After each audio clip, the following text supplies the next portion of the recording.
بسم اللہ الرحمن الرحیم اللہم صلی علی سیدنا محمد معدن الجود والکرم وعلی آلہ وصحابہ وبارک وسلم۔ جی الحمدللہ، سبق نمبر 11 سکون یعنی جزم کا آغاز کر رہے ہیں۔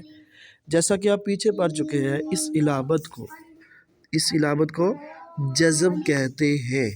جس حرف پر جزم ہو اسے ساکن کہتے ہیں۔ جیسے یہ تا کے پر جزم ہے، تا ساکن ہے۔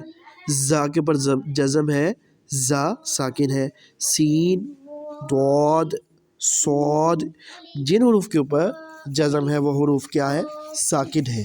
ٹھیک ہے جی۔ اس کے بعد جزم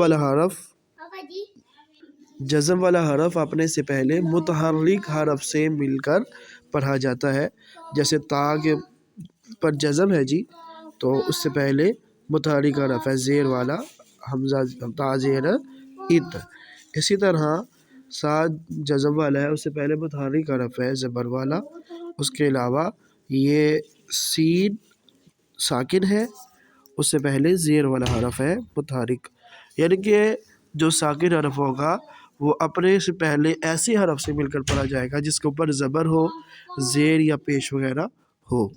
تو اس کے بعد حمزہ ساکنہ، الف کے اوپر زبر، زیر، پیش آ جائے تو حمزہ پڑھتے ہیں۔ اس کے علاوہ الف کے اوپر جزم بھی آ جائے اور حمزہ ساکنہ، الف ساکن اور حمزہ ساکن کو ہمیشہ جھٹکا دے کر پڑھے۔ ٹھیک ہے جی۔ آج کی مشق کی جانب آتے ہیں۔ حمزہ تا زبر ات، حمزہ تا زیر ات، حمزہ تا پیش ات، ات ات ات، حمزہ طا زبر ات، حمزہ طا زیر ات، حمزہ طا پیش ات، ات ات ات، حمزہ زا زبر از، حمزہ زا زیر از، حمزہ زا پیش از۔ اس کے بعد حمزہ زال زبر از، حمزہ زال زیر از، حمزہ زال پیش از، از از از۔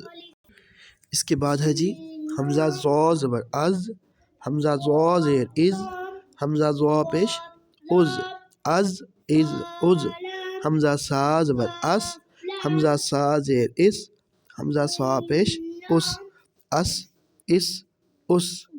جی الحمدللہ، آج کے لیے اتنا سبق